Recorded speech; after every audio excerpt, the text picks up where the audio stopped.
Hello there, ladies and gentlemen, and welcome to another episode of CookieCast. Today on CookieCast, it's the Darkest Timeline podcast. Darkest Timeline podcast with a twist. Can a man who categorically says he's got nothing to talk about nothing for over an hour? Stay tuned to find out. Before that, please consider like, share, subscribe and comment. Leave us a review. You can leave reviews wherever you get your podcasts, but more commonly, it's like Apple Podcasts and Spotify, I believe, are the big ones for reviews. Yeah. Right. Let's find out what I've got to talk about this week and whether it's worth an hour of your time. Here we go. This is CookieCast, the Darkest Timeline podcast.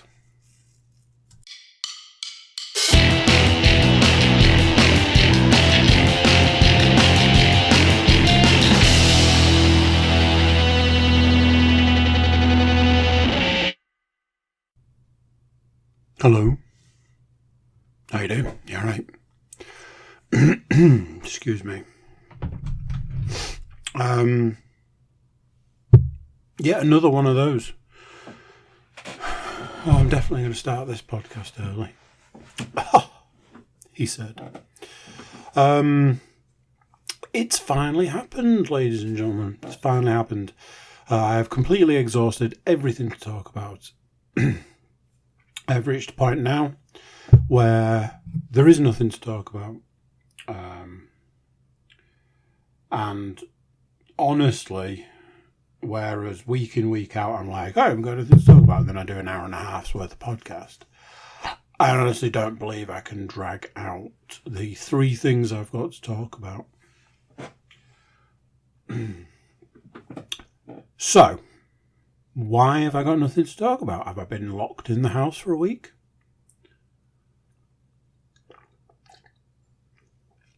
No. Does it feel like it on some level? Kind of. Some weeks, there's very much that element of, I need something to talk about on the podcast. Maybe this is it. Maybe this experience that's happening right now is the thing that I can talk about. Other times, there is like, wow, nothing has happened this week to talk about on the podcast, and it's Friday. And then by Monday, today, you're like, I think I'm going to have to cut something from my list of stuff to talk about because there's just too much. And everything in between. This week, I made myself very much aware of basically just saying, if it doesn't happen, it doesn't happen. And let's see what that looks like. And what that looks like is I had something from very early in the week. And then I was taken all the way up to Saturday, Sunday. So now then, what I will say is this. If you are here for entertainment type things, well, you're in luck. There's plenty of that. So, what have we got to talk about this week? I had a weird phenomena. Not entirely sure how to explain it, but I do know how to talk about it. As I'm sure regular listeners will remember, last week I was ill, still this ongoing sickness, whatever it was. Interesting side note, starting to think I might have got a completely different illness going on today. So, I had this problem where I was struggling to sleep. So, you know when you've got a cold, or one of those kind of illnesses, and you have that thing where when you lie down, it makes you cough. And it makes you cough and cough and cough and cough and cough and cough and cough. And it gets worse and worse and worse and worse and worse. And it takes you like an entire day to realise that chances are if you just sat up, it'd probably sort it out. But you're trying to sleep. It's bedtime. You're trying to go to sleep. So you lie down. So I had a series of nights where I was like coughing from lying down, disturbing everybody involved, and was like, right, smartest thing to do is remove the issue, which was myself, from the scenario, i.e. go and sleep on the sofa. The only person I'm disturbing then is the dog. And quite frankly, he's disturbed enough as it is. So, what does that look like? Well, let's look at something like this. Go to bed between 11:30, 12:30. Start coughing in that hour. Cough until basically about to be sick. Get up, get partially dressed, go downstairs. Lie on the sofa, cough, drink water. And then, this was around about the time that I was like, well, hang on a minute, I'm only coughing when I lie down. So I would like prop myself up a bit on the sofa. And then I'd be like, okay, but now I'm kind of awake. So there was this whole like, beginning to, trying to go to bed at 1 and still being awake at 2. Realising the error of my ways in trying to go to sleep. I think it might have been the Monday night. I was like, here's what I'm going to do. I'm going to read. So, like, reading until 1 o'clock in the morning, then trying to go to sleep, wide awake. So, it's not too much of a stretch to think, coughing, can't sleep. That's reasonable. There was a couple of occasions where I was like, if I'm awake in 10 minutes, if I'm awake in half an hour, I'm just going to go and get on the treadmill because at least I can get the day started from a numbers perspective. Got to get them steps, So,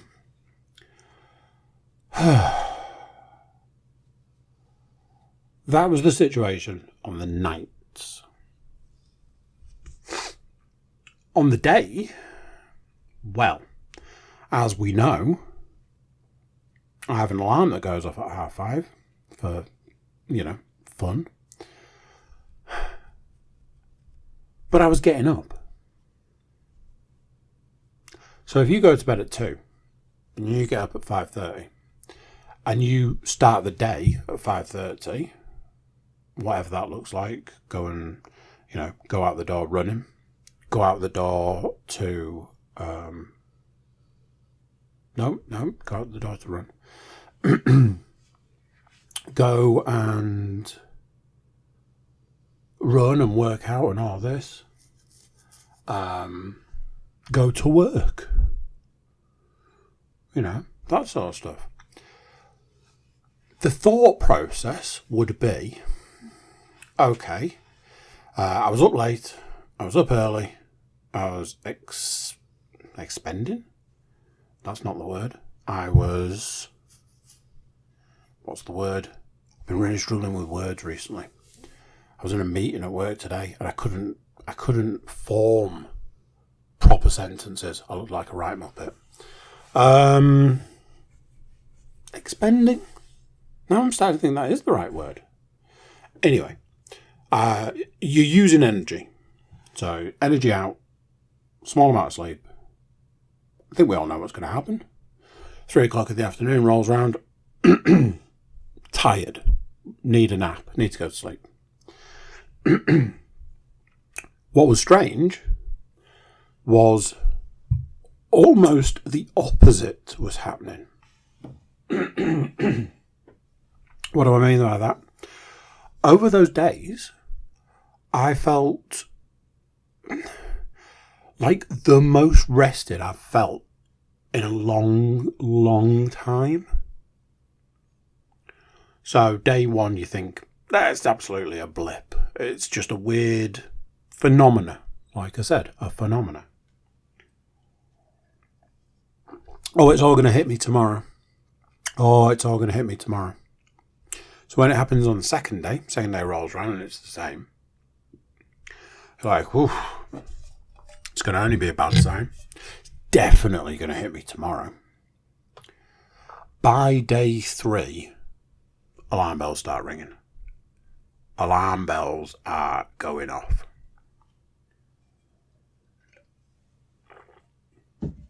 Now then, there's a point in time where I'd have clearly gone, absolutely must be a superhero. This confirms it. I'm a superhero. I no longer need sleep. And because I no longer need sleep, your mind starts coming up with all the possibilities, all the things that you can achieve now that you finally transcended sleep and you no longer need sleep. So, oh man, I can do this, I can do that. I can start, all these wild plans. A friend of mine, who shall remain nameless, because they may or may not have been on the podcast before, doesn't need as much sleep as the rest of us. So they often talk about how, they go to bed at a particular time and then come a certain time, they're up. And that's the time that their day starts. 2-3 o'clock in the morning, boom, day starts. And I'm like, my God, that must be awful. And simultaneously awesome.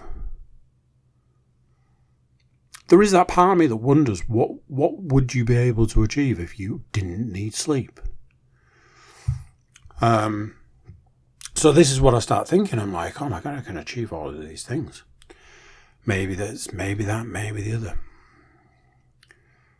The possibilities were endless, ladies and gents. And then, almost as soon as my mind starts going down that route, I start going down a different route. Me being me, the way things go, the way things work. You're probably dying. That's probably it. Probably dying. That's why I don't need sleep anymore. I've reached an age now where everything's a tumour. So every sort of slight ache or pain or twinge of a certain type, it's going to be a tumour. And I'm going to die. So, from a point where I was like, I'm absolutely going to achieve so much with my newfound time, next thing I'm like, wow, it's all going to be over soon. And I recently had a conversation with somebody, and they were saying that they'd recently become, I don't want to say obsessed. It's not obsessed. It's not the right word. See, can't remember words. It was probably a tumour. What is the word I'm trying to come up with? Concerned. Should we go with that for now? Because my word. Concerned with death. Consumed. That's it. Consumed with thoughts of death. Not that. More of a, oh my God, I'm going to die. Oh my God, every pain means I'm dying. And I was saying to them, I was like, I think it's an age thing.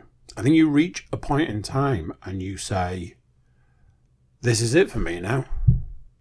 I am basically one day away from death. And some people would look at that as super motivating. Other people would look at that as super depressing. I suppose it depends how you're wired. I suppose it depends how you're built. So, from the joys of not needing sleep anymore to the misery of the fact that I was absolutely dying,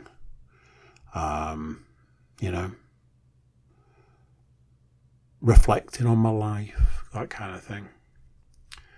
And then So we're at day 3. Night 4, let's say. It's like, okay, my cough has eased somewhat, but I had a plan.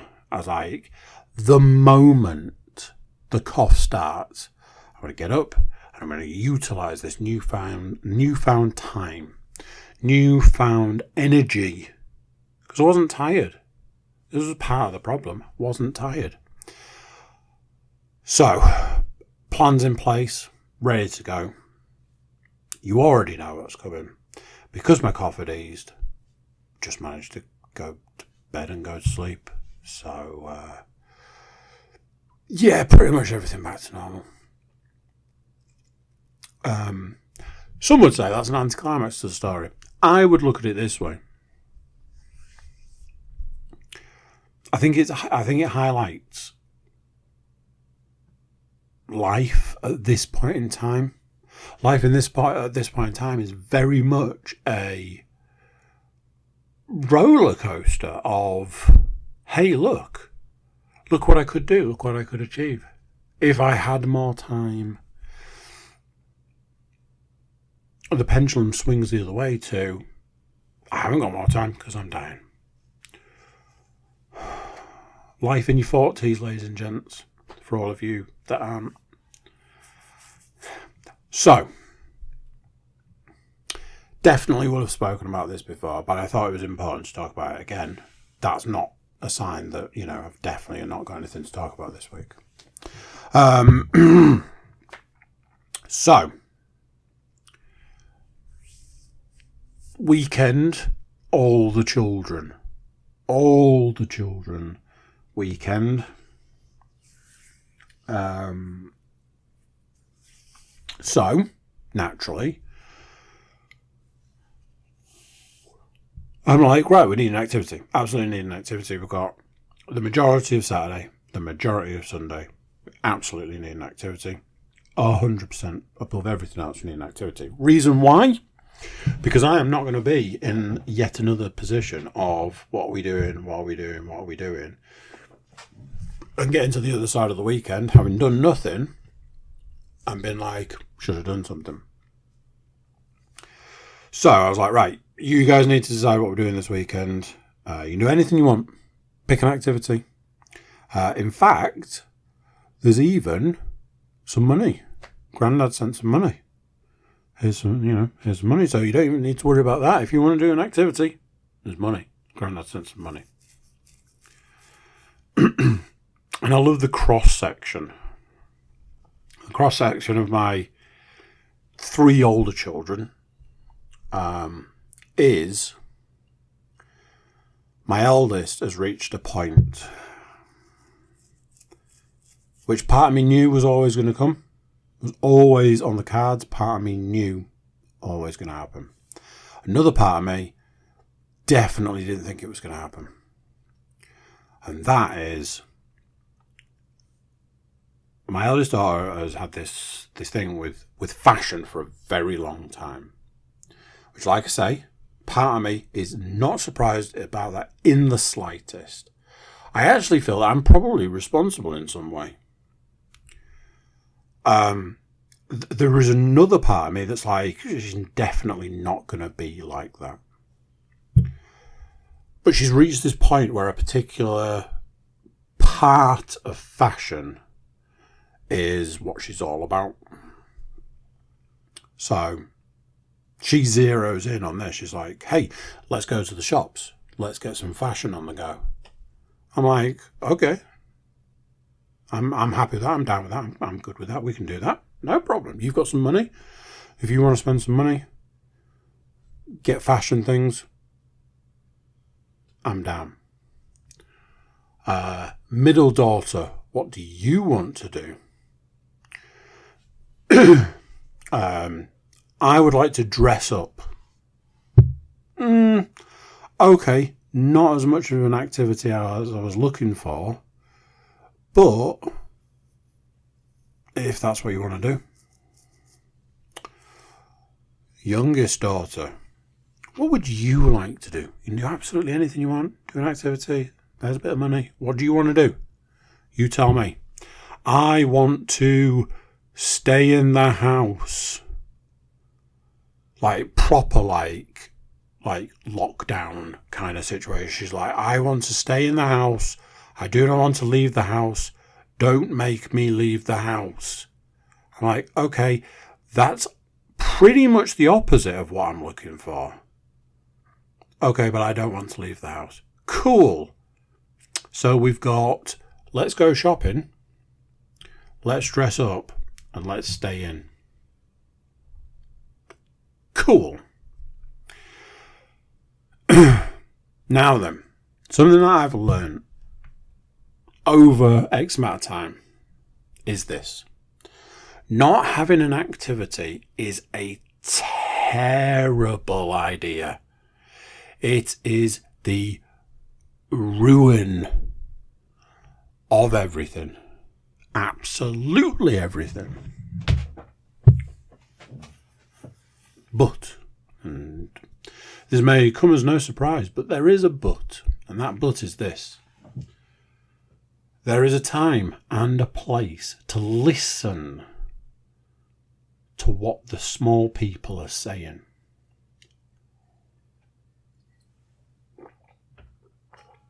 Because what the children were saying was, my eldest wanted to go spend some money to get some fashion accessories because that's where she is in her life right now. My middle daughter wanted to dress up because that's where she is in her life right now. And my youngest daughter didn't want to leave the house because, quite frankly, that's all she ever does. She is always going somewhere. So naturally, you would think the natural thing for her is she probably wanted a bit of downtime. However, I would not take this because I know that this is a trap. This is a trap. Because even if I was like, yeah, that's fine, you guys just do what you want to do. I'll take the eldest, we'll go get some fashion, accessory stuff. You guys can just play. If you remember, there was 2 days to fill. And that's a trap. So I pressed on. Right, okay, well, even if you guys do what you said you're going to do, that only fills 1 day. So what else are you going to do?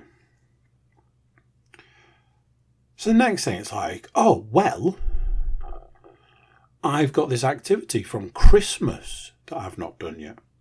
Or I've got an activity from my birthday that I've only done half of. I'd like to do the rest. Okay. I've got another activity that I haven't even looked at. It's still in the box. Okay. I've got something that I need to do from Christmas. Okay. So, what we ended up with was a scenario where, that's right, there wasn't enough time in the day. So, me and my eldest have been toying with the idea of making something. She got like this resin kit, and I've watched a variety of different videos about different things that you can make with resin, and I made a suggestion to her at one point that there's you can make like a, how to explain what it is, like a pyramid out of resin. If you get a particular thing like a mold, you put your resin in and you make a pyramid. It's a much longer explanation than that. I don't feel like I've got the time, I've got a lot to talk about. So for Christmas, I bought her the mold for the resin. And it has sat in the box, sealed since Christmas, bearing in mind, middle of April. She's like, hey, let's do that. I'm like, absolutely, that sounds like a fantastic idea. We can get a couple of layers done this weekend, because it's a whole 24-hour drying cycle thing. So we can do that, do a couple of layers this weekend, do more in the future. That was that. She's also got had a terrarium, I think that's how it's said, which needed the plants planting. So that's what she had to do, all this. There was the fact that my middle daughter had some plaster of Paris painting stuff to do. She wanted to do that. Leanne's like, hey, it's Sunday. Let's go to a cafe and do that. And from me being in the, look, I just don't want us to be sat around twiddling our thumbs and me spend an entire 48 hours going, what are we doing? So from there to... Actually, I'm not sure we've got enough time to do it all. Who was it? Oh, my middle daughter had some seeds to plant. And I had to say to her, if I'm honest, I don't think we've got the time to do that. What is the moral of the story? I hear literally nobody ask. Surprising. Might be surprising. Jesus, man learns to talk. There is a moral to this story. And I think the morals of the story is don't get too obsessed. Like I say, I've been caught in the trap. Of I don't want to do anything this weekend.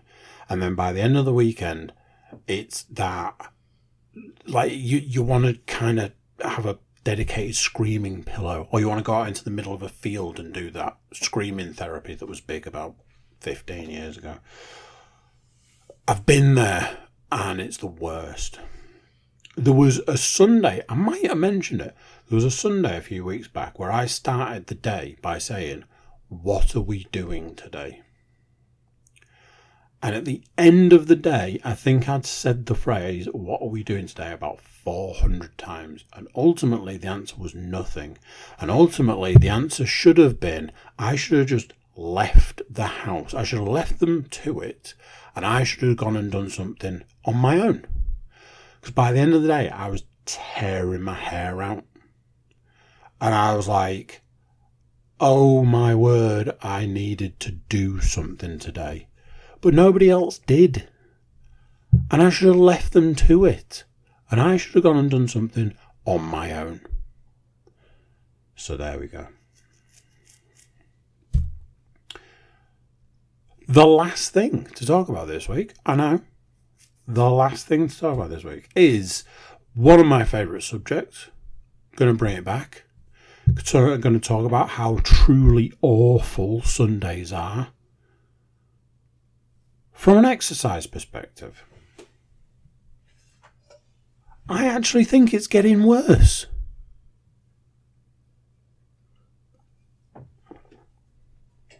I got to work today and I was explaining to people that at that point, 9 o'clock in the morning, in the last 12 hours, I'd spent 2 of those 12 hours, bearing in mind I was asleep for some of it, 2 of the last 12 hours on the treadmill. Reason being, I needed to spend an hour, I think it was actually more than that, hour and 20, hour and a half, whatever, on the treadmill last night to claw my way through getting the numbers I needed to complete the day.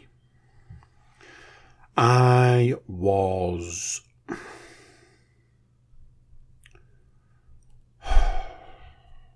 Here's how it breaks down. I can give you a very simple and easy breakdown. The simple and easy breakdown is this. I need, on average, 11 miles.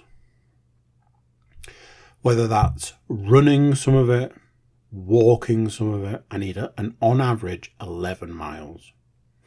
And on average, I can achieve, without even breaking a sweat,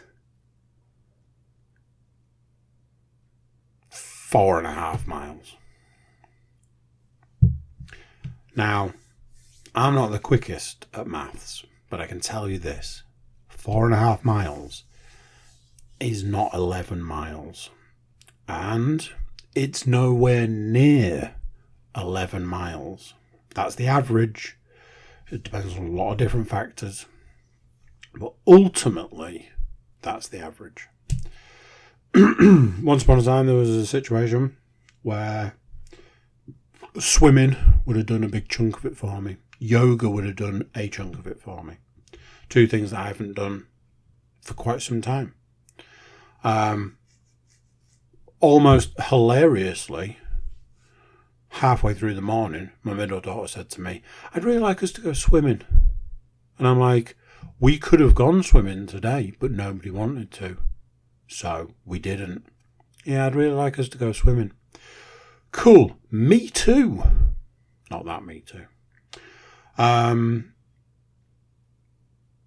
So what does it look like? What does it end up like? What it ends up like is by 10:30 last night, I can barely walk.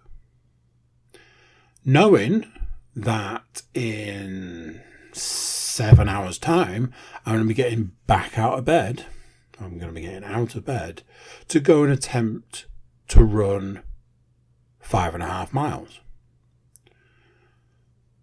So, oh my God, I completely forgot I had something to talk about that I didn't write down on my list. Oh, that's going to annoy me now. Let me get through this and we'll see. So, I can barely walk.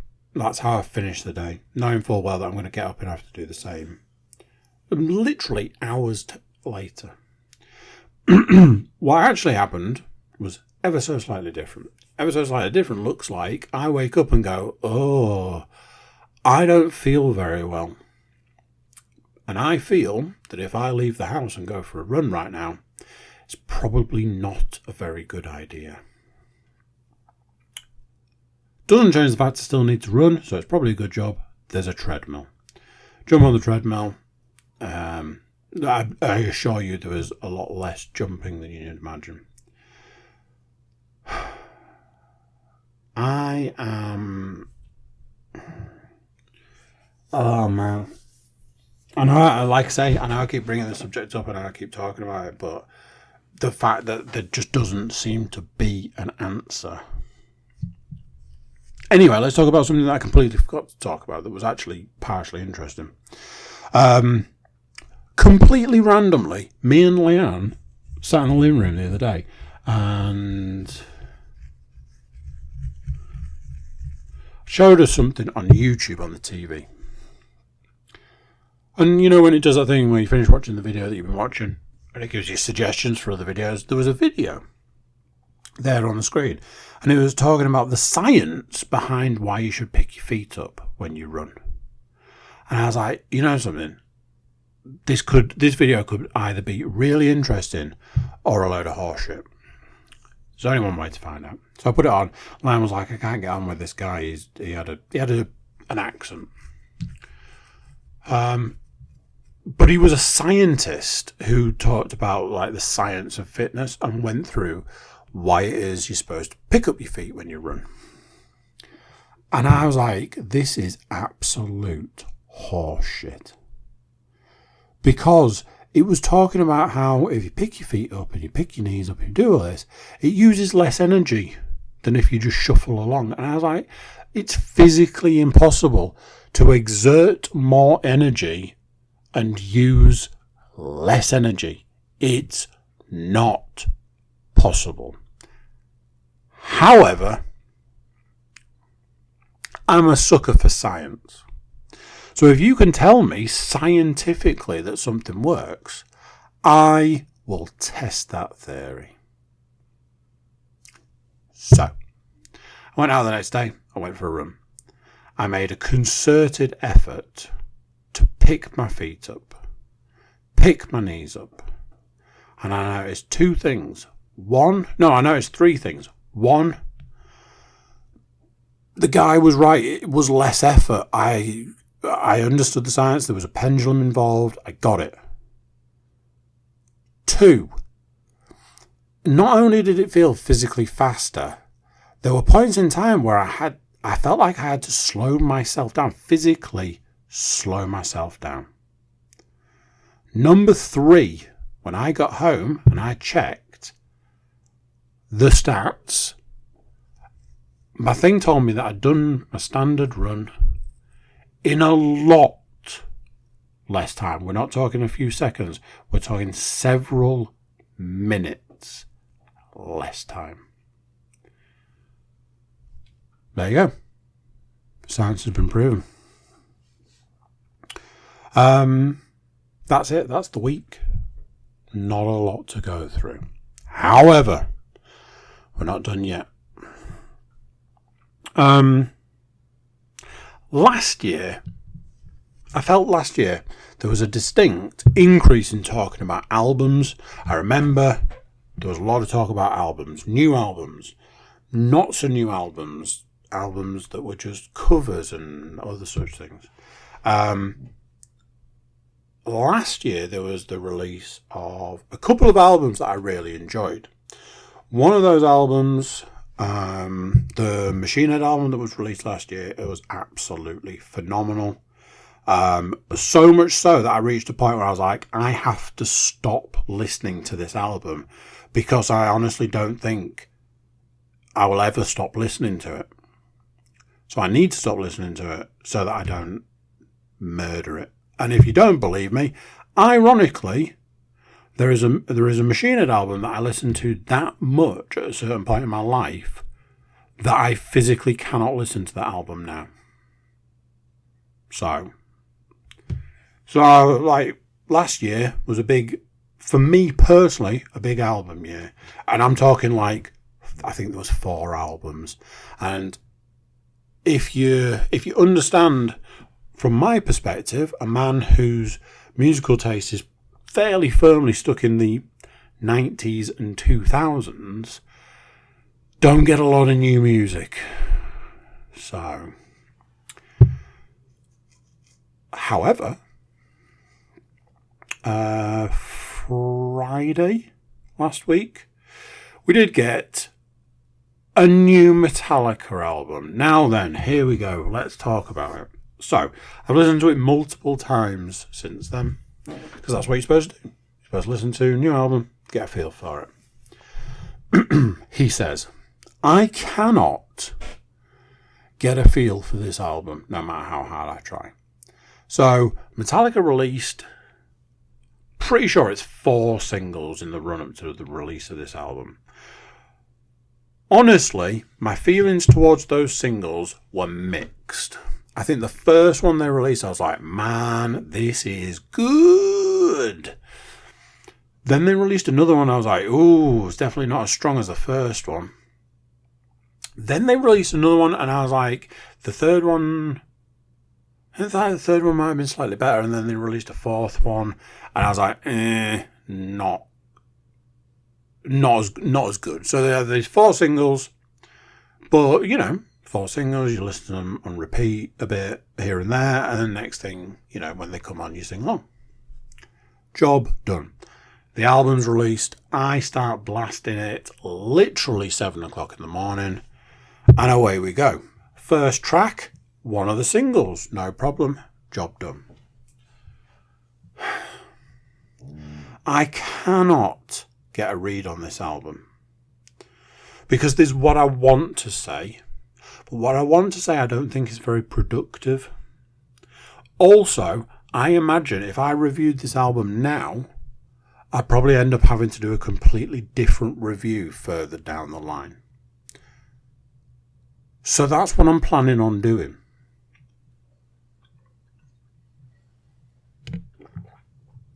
Me and a friend of mine used to do a thing when you reviewed a game for a friend. 24 hours, 48 hours.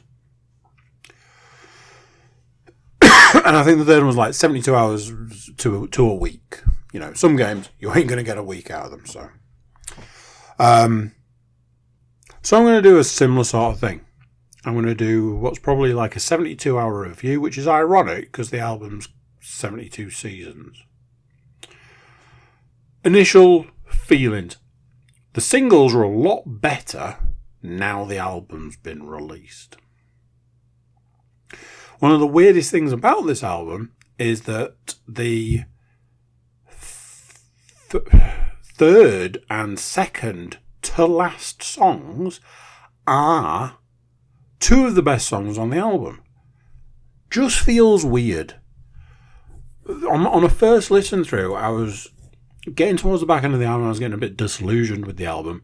And then these two absolute bangers came in, and I was like, hey, this album's redeemed itself right at the very end. The last track doesn't do a lot for that. I hoped it would finish super strong and I could just be like, hey, whatever this album is, the singles are great, and the real back end is the meat. What I will say is this. This is a band that wants to remind you that they made Load and Reload. This is a band that wants to remind you that they did the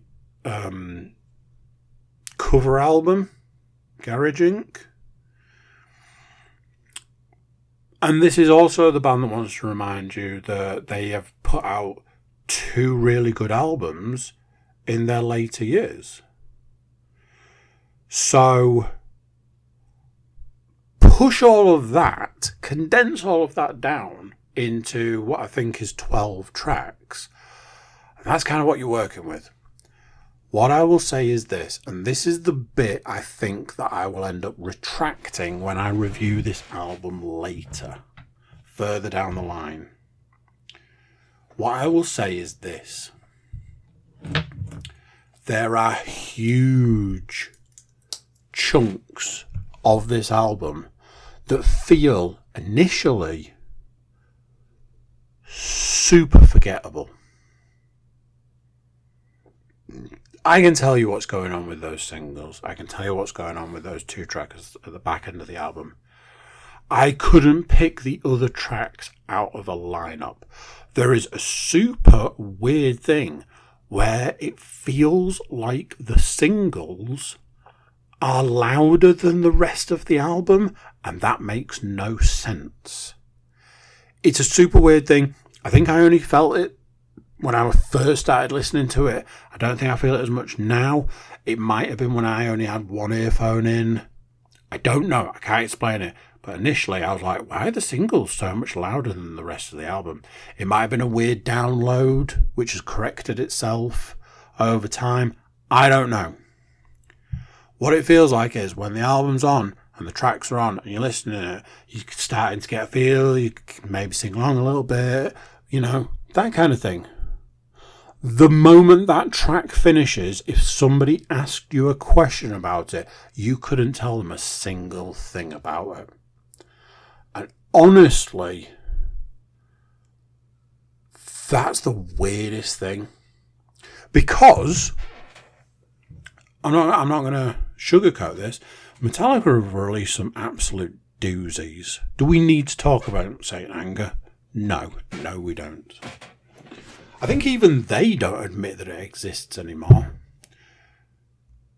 But you know those tracks because you know just how truly awful they are. This isn't that. This is like music that wants you to know that it's there and wants you to know that it exists, but also wants you to forget about it completely after it's finished. Maybe there's an element of it makes you want to listen to it again. I honestly, I feel that further down the line I'm going to come back to this review and be like, I don't know what I was talking about. The album's fine. It's a strange experience. Ironically speaking, I once tried my hardest to really like a Machine Head album from a few years back. And I reached a point where I had to just say, you know what? This is not a good album. There was a lot of pirate themed stuff and like Irish jigs and all sorts of stuff that made literally no sense. And after a while I just had to say, do you know what? I don't like this album. and I don't think I've listened to it since. Obviously, they made up with it with an absolute banger last year.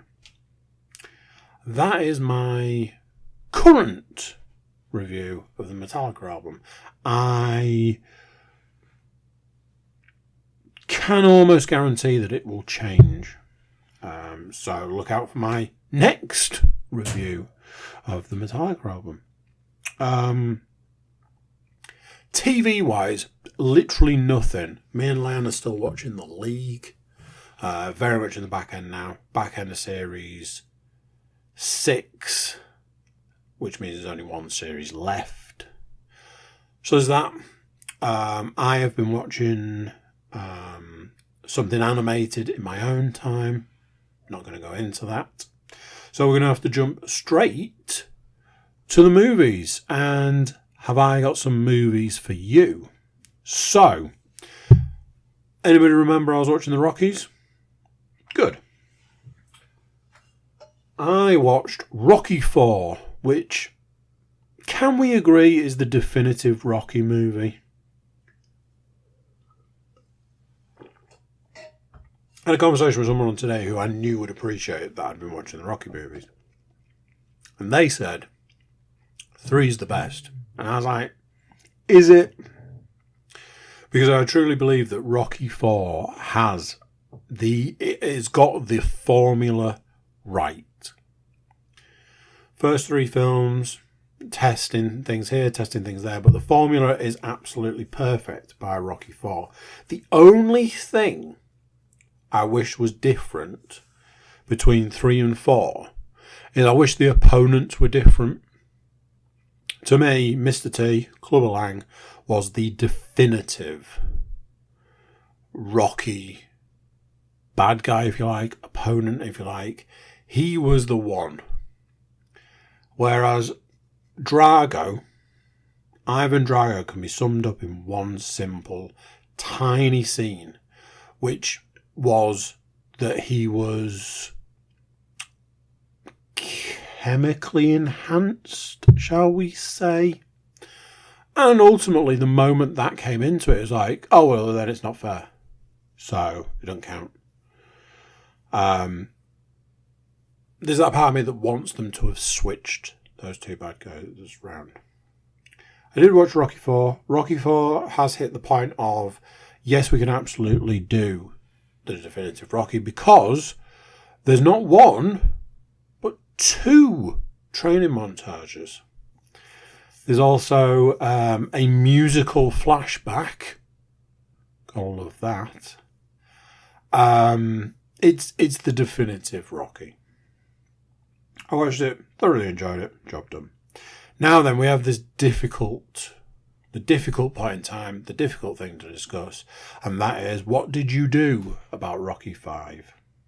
Well, I am not too much of a man to admit to you, ladies and gentlemen, that I did not watch Rocky V. I can't do it. I can't bring myself to do it. Rocky V is one of the worst films ever made, and I just can't do it. Every time I do a Rocky watch through, I'm like, okay, grit your teeth and grin and bear it and all of that. Well, I'm afraid this time round, it just wasn't for me. So, move straight on to Rocky Balboa. This is where things start to get a little weird. I've seen Rocky Balboa a couple of times.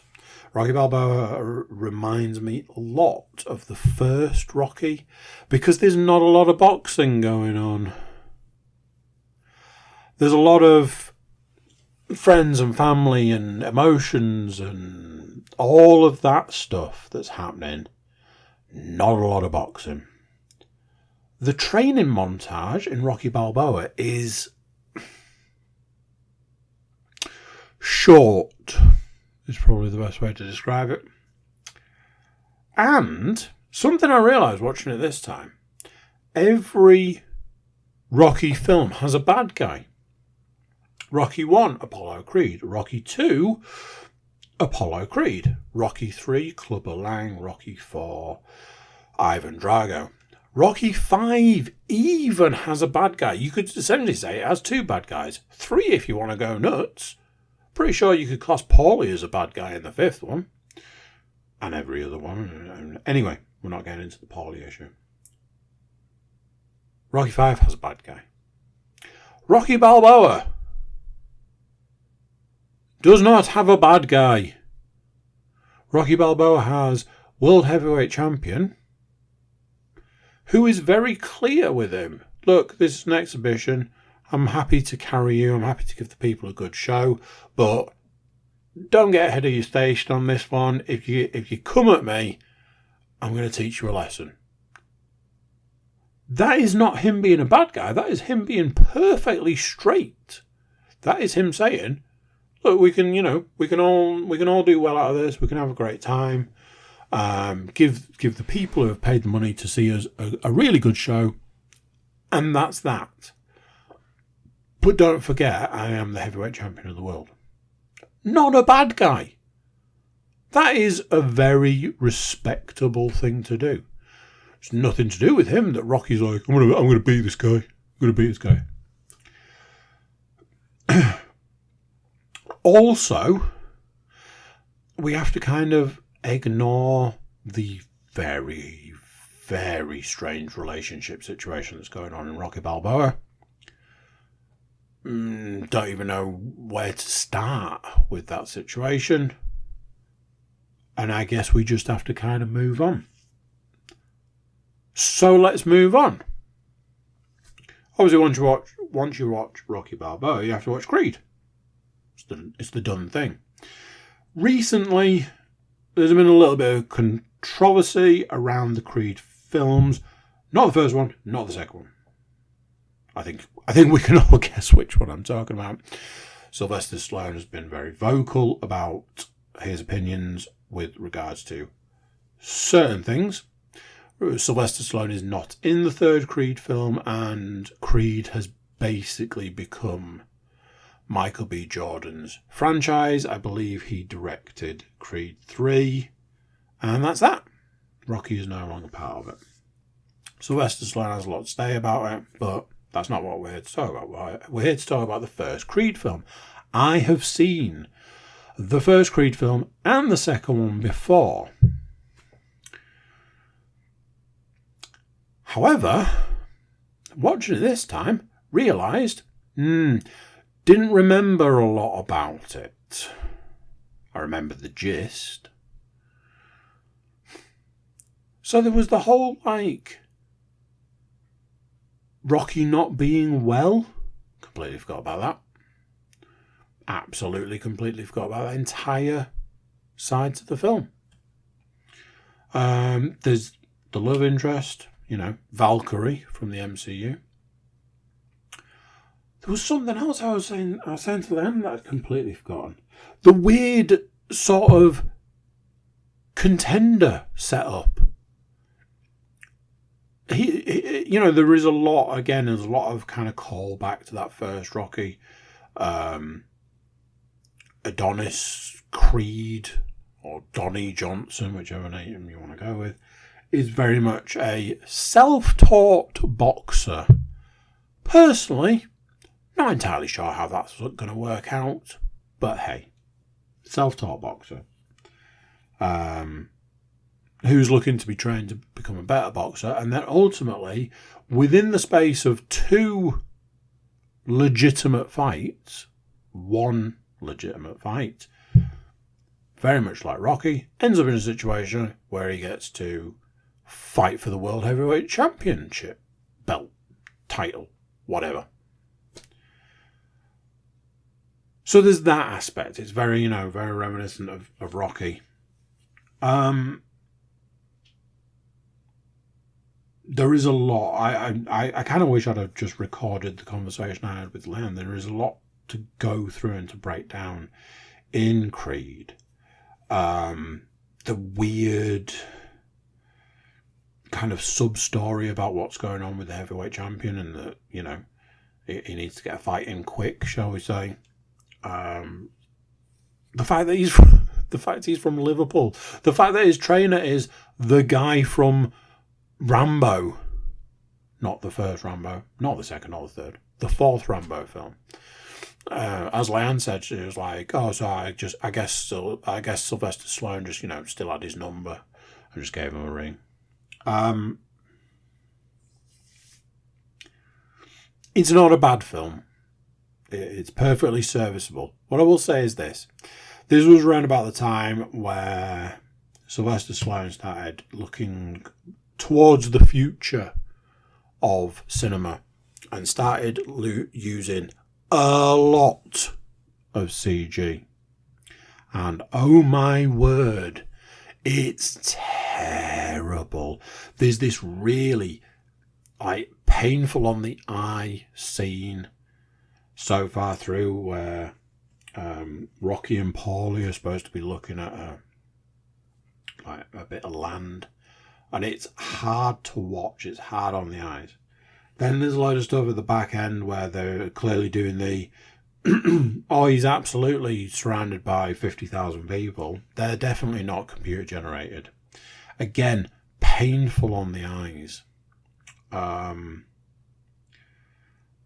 Yeah, there's some strange aspects to the first Creed movie. Not a bad film. I have started Creed 2. But literally first 10-15 minutes, whatever. So look out for that next week, maybe.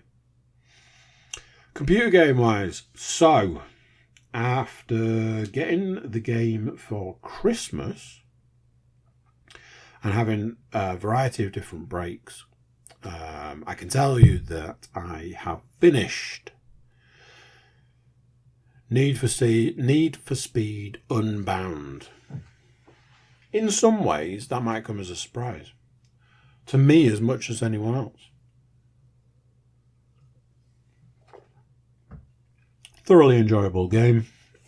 Very much one of those, once you get over the fact that you're not going to win many races, it's a lot more enjoyable.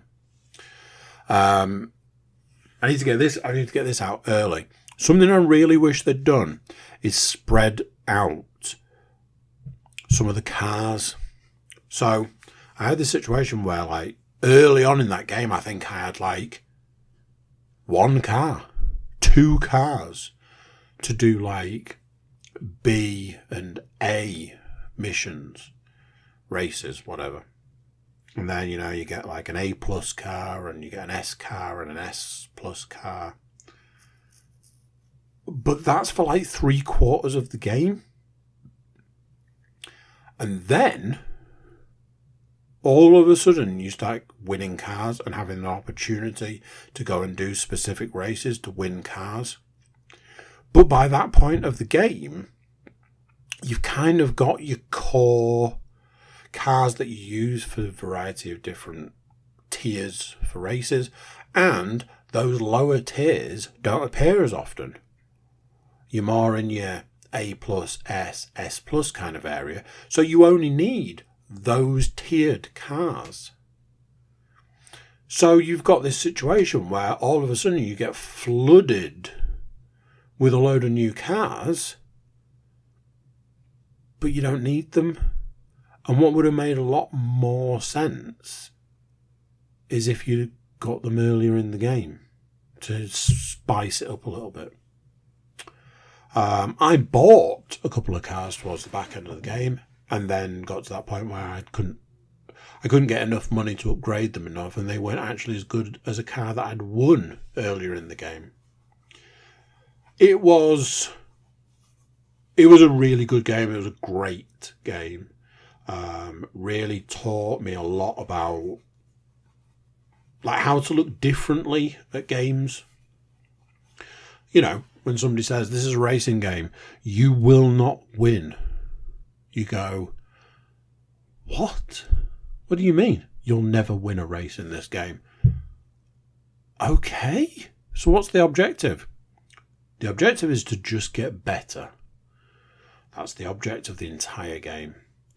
Honestly, I would put it up there against a lot of other racing games. There are a lot of racing games that I thoroughly enjoy. And I would say Need for Speed, Unbound is up there at the top. Let's face it, it's never going to be Burnout Paradise, but nothing is. Burnout Paradise was possibly the best racing game ever made. So, what does a man play when he's been taught at length by a game to maybe look at games differently? Well, I'll tell you this much. By the time I'd finished a racing game, I was itchy. I was itching to shoot something. I was itching to fire a gun by a man on a TV using a games controller. That's right. So I'm like, what can I play? What can I play? Recently, I've watched not a lot, but a few videos where people on the internet want to convince me that a game that I have absolutely panned for years is actually good. You know those videos. You won't believe how good this game is. You're damn right I won't. I tell you something, this game is a lot better than I thought. Well, that's not true. So I'm watching these videos and I'm like, why do these videos make this game look 10 times better than I know it is? Then I saw something. I saw a video that said, hey, this game is better when you kind of role play it. You get a load of friends together, you play it together, you have a great time, play it on your own with a squad. And it's actually good if you put yourself in a particular kind of mindset. Now then, as we know, I've just played a game that taught me to look at things with a different mindset. Some of you have worked out what game I'm talking about. For the rest of you, I'm going to tell you. Ghost Recon Breakpoint, the sequel that was nowhere near as good as the game that came before it. Ghost Recon Wildlands, let's face it, it's probably my favourite game. Ghost Recon Breakpoint was an abomination that should have never existed. Or so I thought. Now, like I say, I've watched a lot of videos.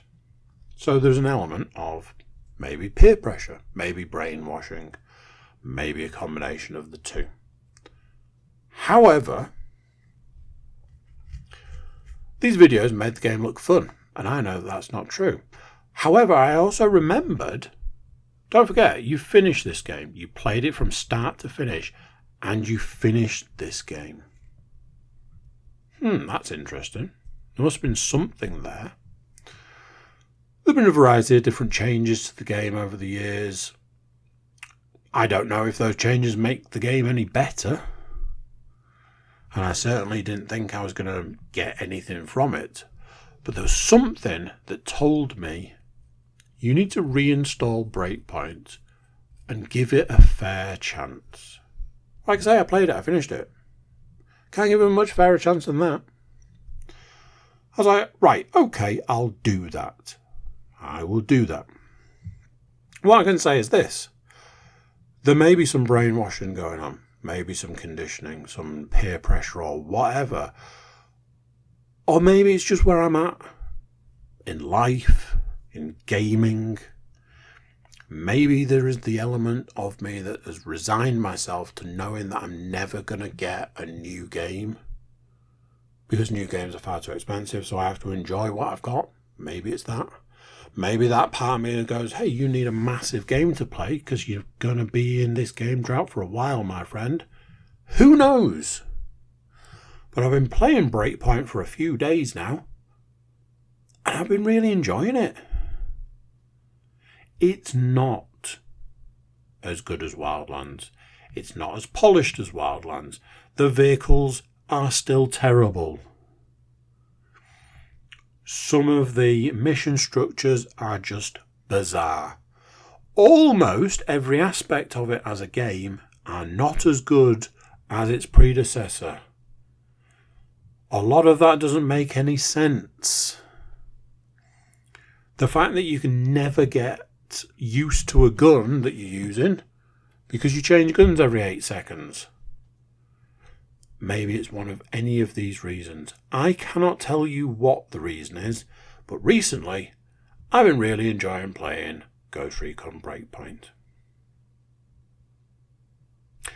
And with that bombshell, I'm going to remind you that at the start of this podcast, I said that I didn't have anything to talk about this week. Whatevers. I'm going to catch you next time. Take it easy. So there we go. Never let it be said that when you've got nothing to talk about, you can't make nothing last for a while. I don't know what happened. I honestly thought under half an hour out the door clean. Hey ho. Thank you for listening. Thank you for watching. Thank you for being here and being a part of the CookieCast crew. If you are a member of the CookieCast crew, you'll absolutely want to get on that subscribe button. Click the like, share the podcast around, drop a review. Check out the website, thecookiecast.com. There you can use some of our social media links or email button to get in touch with us. Right, there we go. That's it for this one. Until next time, I'm going to say bye. And I'll see you then. Thank you for listening to this episode of CookieCast.